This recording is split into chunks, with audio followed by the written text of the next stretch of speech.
qui vont vous décourager. Oui. Eh bien, il se peut que vous êtes dans l'illusion de la réussite. Oui. Alors, je voudrais savoir, si vous faites de l'entrepreneuriat, est-ce que vraiment c'est interdit de recevoir des conseils d'autrui?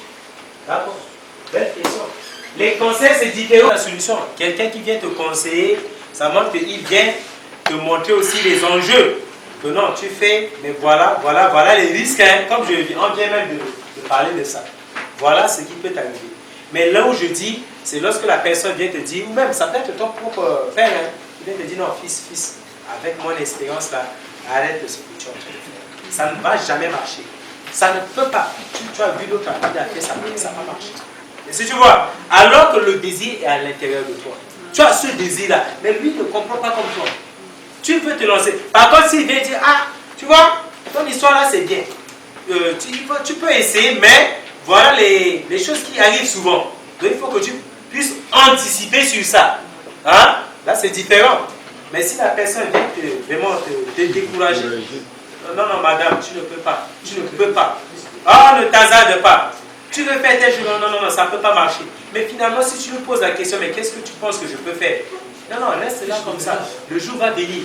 Tu vas trouver ça. Et ce jour ne viendra jamais. Et si tu vois, donc, il y a un désir intérieur. Et si vous voyez un peu, observez votre voix intérieure. C'est-à-dire, il y a quelque chose qui brûle dans ton cœur là. Ça clignote là. Écris ça et commence. J'ai toujours pensé que quand vous mettez les métiers, ils sont en train de se battre en face de ça, ceux de santé, ceux de tête, ils se sont réunis, ils ont pris quelque chose pour contrer cette maladie. Mais nous, on importe tout. C'est le vrai problème. Et l'objectif de proposer des solutions adaptées. Quelles sont les solutions centrafricaines à ça? Et vous-même, vous formulez ça et automatiquement, vous mettez ça en œuvre. L'autre formule, et c'est ça là qui peut vraiment avancer. Si vous voyez bien, je vais vous faire un exercice. Depuis même pendant 20 ans, est-ce que notre société a transformé de façon radicale? Je veux dire, en partant de ce que nous étions enfants, on utilisait. Si vous voyez un peu, en ce moment ici, ça ne change même pas. On continue toujours de faire l'autre de feu avec les bois. Alors que les Camerounais viennent juste là de sortir maintenant les charbons biologiques avec les déchets alimentaires. Nous, on continue toujours de bouffer le bois. Regardez chaque Centrafricain qui prépare par jour. Ça fait combien d'hectares là, cultivés par an. On continue de faire ça. On continue de faire les mêmes choses. Donc, lorsqu'il y a un problème là, vous voyez qu'on va voir, il y a plein de métiers. La compétence qu'il a déjà. Vous voyez, quelqu'un qui prépare bien les maçons, les ceux de BTP là. Le vrai problème, c'est qu'on ne veut pas déployer ces compétences-là. On veut que quelqu'un nous embauche pour que nous puissions faire ce travail-là pour son compte. Et maintenant, il nous paie par mois. De toute façon, on a peur. Si vous voyez un peu, au moins on a un salaire là, ça nous garde. Tu travailles au jour le jour. Et lorsque tu travailles au jour le jour, tu crées de la valeur. L'explication de PIB que vous avez, vous écoutez en économie, c'est quoi? PIB. Produit intérieur brut, c'est la somme des valeurs ajoutées. Simplement, ça signifie que tout ce que nous produisons par jour là, ce n'est que ça que les comptables divisent et par an, ça devient maintenant la valeur de la richesse créée dans une nation. Et donc, si on ne crée rien, on ne peut pas voir notre PIB augmenter. Et du coup, c'est ce PIB là qui permet de calculer le taux de croissance. Selon la définition de François Pérou, parce que c'est d'abord, il faut que la croissance soit permanente. Covid, mais en ce moment, recensez au moins les problèmes ou les défis ou les difficultés que vous avez observés. Parce que c'est ça l'entrepreneuriat. L'entrepreneuriat, c'est voir un défi réel de la société et dire que je transforme ce défi comme un challenge. Je vais trouver une solution à ça. Et lorsque tu commences à travailler au jour le jour pour trouver une solution à ça, ça devient une entreprise. C'est facile. Et là, c'est une entreprise qui peut maintenant développer rapidement. Voilà. Donc, on va essayer de continuer notre session normale aujourd'hui sur un autre thème, les caractéristiques des entrepreneurs. C'est-à-dire, ceux qui ont déjà créé leur entreprise là, qu'est-ce qui les caractérise? Qu'est-ce qui fait qu'ils sont là, à ce stade-là? On va essayer d'examiner ça. Accorder sur ça. La peur n'existe pas. avant de te lancer dans l'entrepreneuriat, tu dois d'abord te rassurer à ça. Parce que si tu ne te rassures pas de ça, quelqu'un peut te freiner. Et tu vas arrêter ton ambition. La peur n'existe pas. Elle n'existe que dans nos pensées. C'est ça. La peur n'est pas matérielle. Au fait, on va te dire que non, tu sais que tu es femme, tu ne peux pas faire ça. Et tu as peur. Et tu ne te lances pas. Et tu es freiné. Ou peut-être, le papa va dire non, ma fille, suis ce chemin-là, c'est moi qui te montre. Alors que dans ton cœur, tu veux suivre un autre chemin.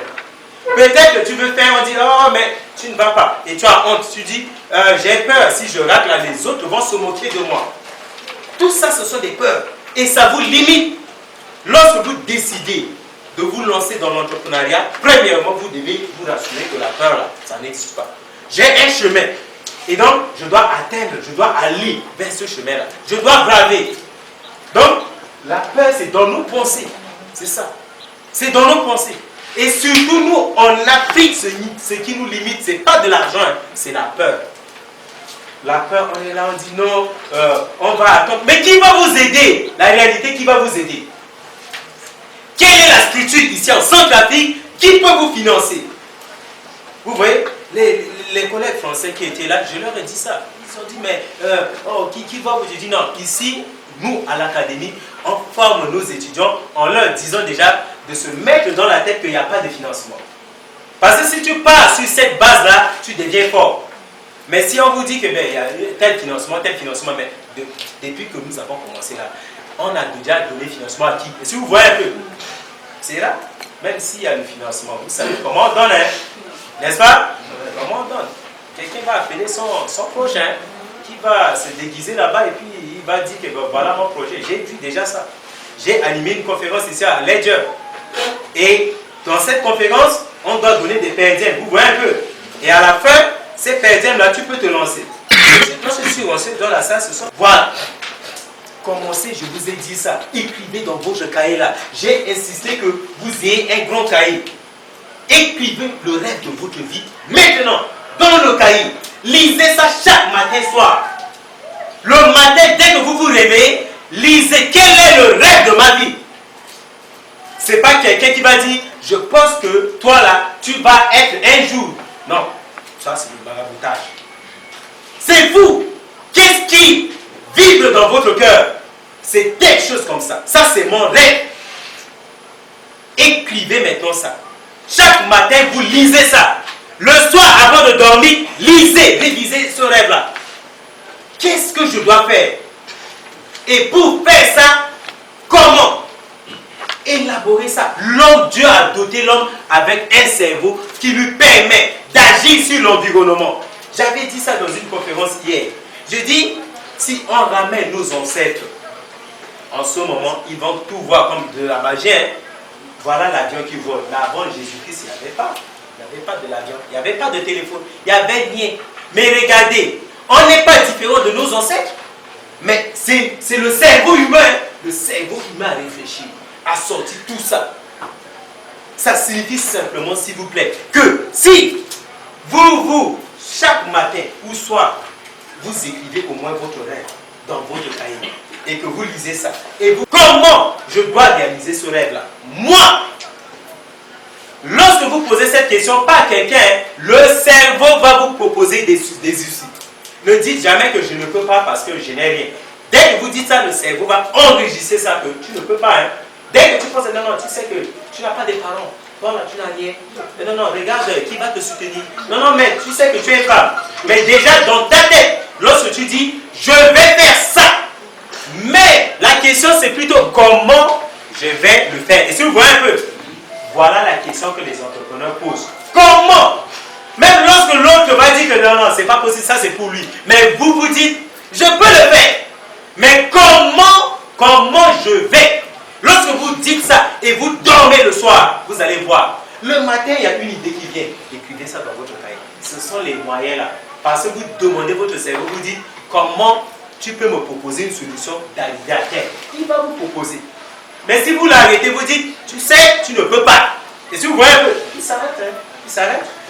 Il s'arrête. Faites cette expérience-là, vous allez voir. Faites l'expérience. Quel que soit ce qui est en face de vous, à accueillez ça et dites comment je vais le faire. Et après votre prière du soir là, posez cette question, dormez. Le matin, en vous réveillant, écrivez la solution qui vient. Toujours le cerveau travaille sur ça.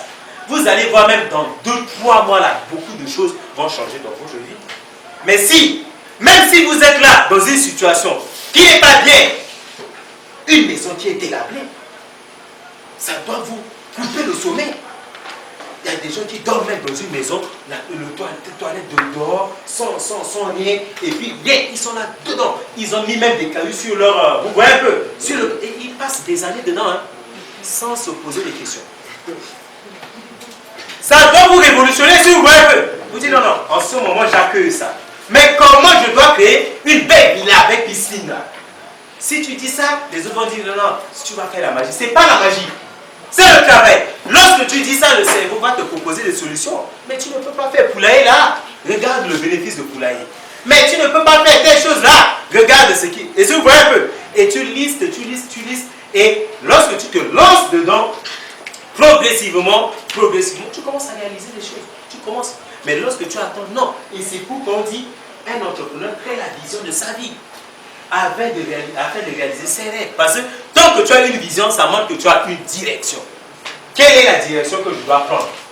Et cette direction que je prends là, ça m'amène où? Ah voilà. Étant là, tu sais déjà là où tu dois y aller. Ça va te discipliner. Ça fait que même s'il pleut, tu vas te lever. Même si tu es fatigué, tu vas te lever. Pendant qu'il y a un grand match, tout le monde doit aller suivre. Tu sais que non, ce moment-là, je dois plutôt faire ça. Et si vous voyez qu'il y a d'autres qui ne sont pas disciplinés, n'ont aucun horaire.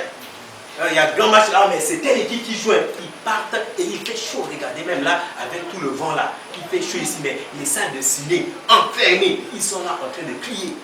À gorge déployée pour applaudir quelqu'un qui joue là-bas. Et pour ses propres profits, vous criez.